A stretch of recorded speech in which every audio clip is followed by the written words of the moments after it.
एक बार की बात है। जबलपुर नामक गांव में सभी लोग मिलजुल कर खेती करते थे।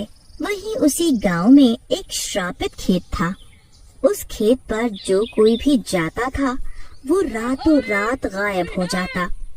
उसकी मौत एक रहस्य बन जाती। एक बार एक आदमी वहां से गुजर रहा होता है, तभी उसे खेत के अंदर से कुछ डरावनी आवाजें सुनाई देती है।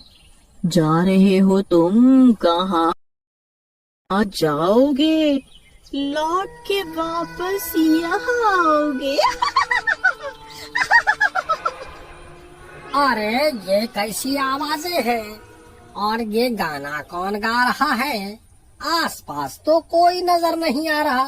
तभी वो खेत बीच से जमीन चीरता हुआ दो हिस्सों में खुल जाता है और उसमें से एक चुड़ैल बाहर निकलती है और उस आदमी को खेत के अंदर खींच के ले जाती है।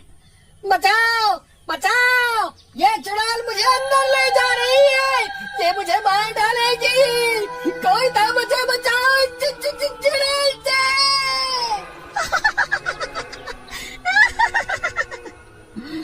तुझे कोई नहीं बचाएगा, तेरी मौत भी रहस्य बन के रह जाएगी। और वो उसे अंदर खींच ले जाती है और उसे मार देती है। कुछ समय बाद वहाँ एक दंपत्ति खेती करने को आते हैं किसी दूसरे गांव से। उस व्यक्ति का नाम नकुल था और उसकी पत्नी का नाम माला था। वे गांव में एक खेत का टुकड़ा खरीदने के लिए जमींदार से मिलने जाते हैं। जमींदार जी, मेरे पास इतने ही पैसे हैं, अब इतने में जो खेत मिल सके मुझे दे दो।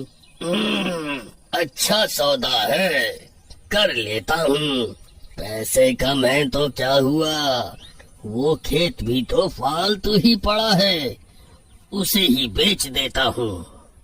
और सच्चाई से बेखबर नकुल कम पैसों में श्रापित खेत खरीद लेता है। एक दिन जब नकुल खेत में फसल उगाने की सोचकर अपने उसी खेत को खोदने गया, तभी उसके पैर में चोट लग गई और वो वापस अपने घर आ गया। तभी उसकी पत्नी उसे देखकर कहती है, अरे अरे अरे, तुम्हें ये चोट कैसे लग गई जी? अरे वो खेत में काम करते समय कुल्हाड़ी से लग गई। चलो कोई बात नहीं, मैं तुम्हारी मरहम पट्टी कर देती हूँ। ठीक है, कर दो। और वो दोनों खाना पीना खा के सो जाते हैं। फिर अगले दिन ही नकुल फिर से अपने खेत पर काम करने जाता है। नकुल जैसे ही फिर से ट्रैक्टर से खेत जोतता, वैसे ही अचानक उसके ट्रैक्टर में आग लग जाती है और वो वापस अपने घर आ जाता है। आ गए आप? पता नहीं ऐसा क्या है उस खेत में कि जब भी मैं उसमें काम करने जाता हूँ तो कुछ न कुछ बुरा हो जाता है। ऐसा क्या है जी? साफ साफ बताओ तो मुझे। चलो हम दोनों किसी मंदिर के पुजारी से पूछते हैं, क्या पता ऐसा क्या है उस खेत में। वो दोनों मंदिर पहुंचते हैं और मंदिर के पंडित से, पंडित जी, हमने इस गांव में एक खेत खरीदा है और उस खेत में जब भी मेरे पति काम करने जाते हैं कुछ न कुछ बुरा हो जाता है और इस कारण से ही उस खेत में महीनों से फसल भी नहीं हो पा रही है। मुझे लगता है वह खेत आपके लिए अशुभ है, जिस कारण से ही आपके साथ ये सब हो रहा है।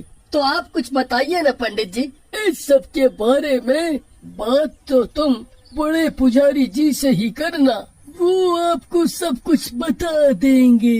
अरे रे, लेकिन बड़े पुजारी जी हैं कहाँ और कब तक यहाँ आएंगे? वो अभी आने ही वाले हैं, क्योंकि उनके आने का टाइम हो गया है।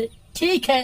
तभी वो बड़ा पुजारी भी वहाँ आ जाता है। नकुल और उसकी पत्नी उसे देखकर, पुजारी जी, हमारे साथ ऐसा ऐसा हुआ है, आप ही कुछ उपाय बताएं। जो खेत तुमने खरीदा है वो खेत कहाँ पर है? वो खेत यहाँ से थोड़ी ही दूरी पर है और उस खेत के बीच में ही एक पीपल का पेड़ है। क्या? वो खेत तो तुम्हारे लिए बहुत अशुभ है। उस खेत में पीपल के पेड़ में एक भयानक चुड़ैल रहती है जो लोगों को जमीन के अंदर खींच ले जाती है। उसी के कारण तुम्हारा नुकसान हो रहा चुड़ैल कैसे? वो खेत तुमने किससे खरीदा है? उसे बुला कर लाओ। मैंने ये खेत इसी गांव के एक जमींदार से कम पैसों में खरीदा था और अब वो व्यक्ति शहर में है। तो उसे यहाँ पर तुम्हें लाना ही होगा। क्या नाम है तुम्हारा? मेरा नाम अमित है। तुम्हारे इस खेत की वजह से कुछ लोग बहुत परेशान हैं। कौन है परेशान? ये जो नकुल है ये बहुत परेशान है। तुम्हारे खेत में एक चुड़ैल है, क्या तुम्हें पता था? नहीं, मैं इन सब बातों पर विश्वास नहीं करता। ठीक है, लेकिन मुझे इस चुड़ैल के बारे में तो बताओ। इस खेत में कुछ वर्षों पहले एक औरत को जिंदा जला दिया था और उसका अंतिम संस्कार नहीं किया गया था। तब से वो औरत चुड़ैल बन गई है और इस खेत में वहाँ पर काम करने वाले को हर बार ऐसे ही मारा है। क्या?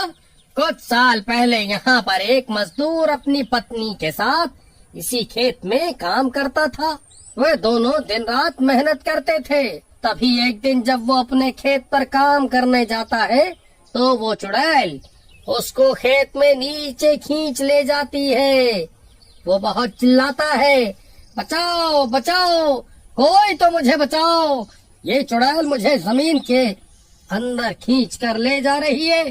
लेकिन कोई उसकी मदद नहीं करता और वो मर जाता है। फिर उसके बाद क्या हुआ? उसके बाद उसकी पत्नी उस जमींदार के पास जाती है और बताती है, और जब कोई मजदूर उस खेत में काम करने जाता है तो वो उस मजदूर को ऐसे ही अपने अंदर खींच लेती है। ऐसे करके धीरे धीरे वो सबको परेशान करती है। तो क्या हुआ फिर उसके बाद?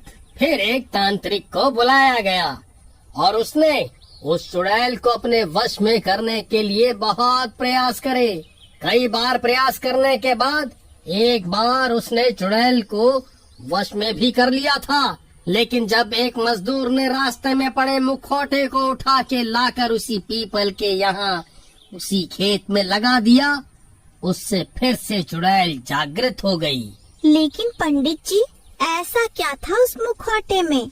उस मुखौटे में एक बहुत भयंकर काला साया था जो उस मजदूर ने अपने खेत की जानवरों से रखवाली के लिए लगा दिया था, जिसके कारण उस मजदूर का बच्चा बीमार पड़ गया और उसके बाद उसकी पत्नी को भी उस काले साये ने जिंदा लाश बना दिया।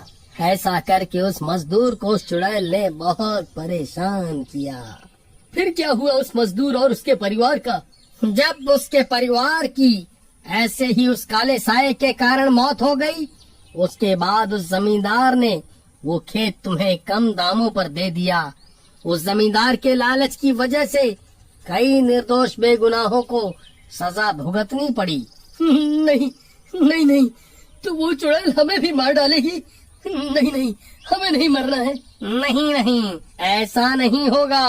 तो हमें बचा लो पुजारी जी। इसके लिए तुम्हें उस खेत में जाकर उस चुड़ैल की आत्मा का अंतिम संस्कार करना पड़ेगा, और ये काम सिर्फ तुम ही कर सकते हो क्योंकि वो खेत तुम्हारा ही है। ठीक है, बताओ मुझे क्या करना है। ओम क्लीम भ्रीम चामुंडाय विच्चे भूताय नमः। ओम क्लीम भ्रीम चामुंडाय विच्चाय भूताय नमः। ये लो अग्नि, इसे ले जाकर उस चुड़ैल के ऊपर डाल, जिससे उसका अंतिम संस्कार हो जाएगा। फिर इस खेत पर से उस खेत से निकली चुड़ैल का अंत हो जाएगा। ठीक है, जाता हूँ। अमित ने ऐसा ही कर उसमें वो अग्नि ले जाकर उसी जगह उस चुड़ैल के ऊपर बिना देर किए डाल दी।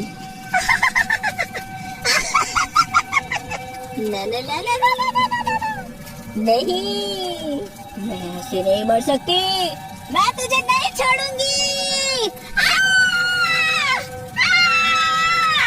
और वो चुड़ैल चिल्लाती हुई भस्म हो जाती है और वो खेत उस चुड़ैल से आजाद हो जाता है।